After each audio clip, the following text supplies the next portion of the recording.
निश्चय आपण मैंने देखिपे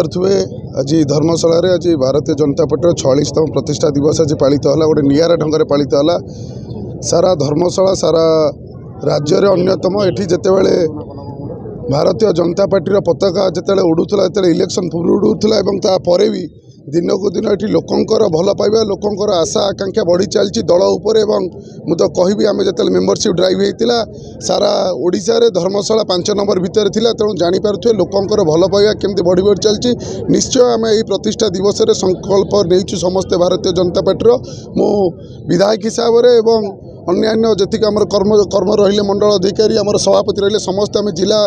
जिते आम आगधाड़ी समस्त रही साधारण कर्मकर्ताटे आम लड़ुआ समस्त आगधाड़ी नेता समस्त समर्थन नहीं आम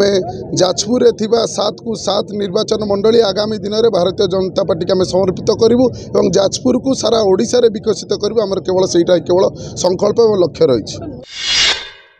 भारतीय जनता पार्टी प्रतिष्ठा दिवस सारा भारत वर्ष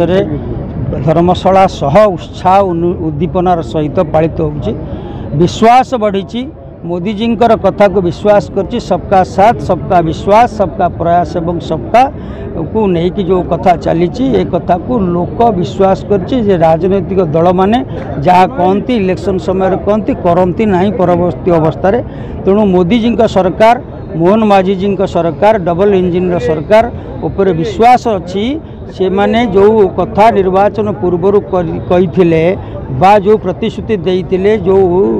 माने प्रतिज्ञा पत्र बा संकल्प पत्र पारित करथिले ताकू गीता सदृश्य काम करी पार्टीर गीता बोली भावी काम को लगे आगु को बढ़ुवा दृष्टिकोण लोकंकर विश्वास बढ़ी तेणु भारतीय जनता पार्टीर कार्यक्रम से ढंग से उत्साह उद्दीपनार सहित रामनवमी को मिसई पालित होइछे जिमि सते जिमि सबु घरे को सांस्कृतिक कार्यक्रम छिड़ाला भाया पालित होइछे। आज भारतीय जनता पार्टी 46तम प्रतिष्ठा दिवस अवसर रे मो सही त्याग तपस्या बलिदान दे जो प्रतिष्ठा दिवस को आम पाखे आसी पहुँचाई मु से उद्देश्य रे अनंत कोटि प्रणाम अर्पण करुछि एवं भारतीय जनता पार्टी प्रतिष्ठा दिवस रे आमे समस्त भारतीय जनता पार्टी श्रृंखलित परिमार्जित कार्यकर्ता हिसाब से आज डबल इंजिन सरकार जो आसी तार प्रथम करी आम आज प्रतिष्ठा दिवस पालन करुचु सरकार को आसवा से आज साधारण कार्यकर्ता मान भितर अत्यंत उत्साह उद्दीपना एवं आनंद खेली जाइछि एवं समस्ते आज भारतीय जनता पार्टी जड़े श्रृंखलित कार्यकर्ता हिसाब से ये समाज कल्याण दिगरे निजक समर्पण करने राष्ट्र निर्माण दिगरे निजक समर्पण करने आज प्रतिबद्ध होइचंती आ विशेषकर भारतीय जनता पार्टी को सशक्त करने समृद्धि करने एवं भारतीय जनता पार्टी समस्त सरकारी योजना को आम बूथ रे वार्ड रे ग्रामांचल रे किभली पहुँचाई पारिबु साधारण अति साधारण लोकटिए किभली यही सरकारी योजना रे निजक अंतर्भुक्त करिब निजर दुख को दूर करि पारिबो जहाँ आमर यशस्वी प्रधानमंत्री नरेंद्र मोदी इच्छा अच्छी यशस्वी मुख्यमंत्री मोहन चरण माझी इच्छा अच्छी ताहाकु साकार करने आम सामग्रिक भाव में समस्ते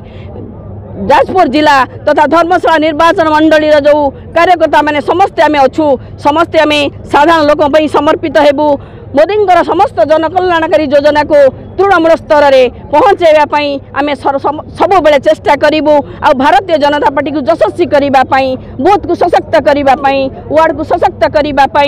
आम निश्चिंत रूपे आम समस्त भाई भौणी एवं आमर जो 4 जन विधायक भाई अच्छा सांसद भाई अच्छा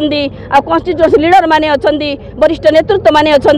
समस्ते आम निजक समर्पण भाव नहीं काम करूँ आगामी दिन में यही प्रतिष्ठा दिवस आमको शिखाई आम आगे जो चैलेंज अच्छी साधारण जनजीवन को प्रभावित करिवार चैलेंज ताहाकु आमे तृणमूल स्तर रे पहुंचा पाई जता शीघ्र चेष्टा करिबु। खबर जानिबा पाई आम भास्कर प्लस ओडिशा चैनल को लाइक शेयर और सब्सक्राइब करंतु। आपनको स्वर आम खबर।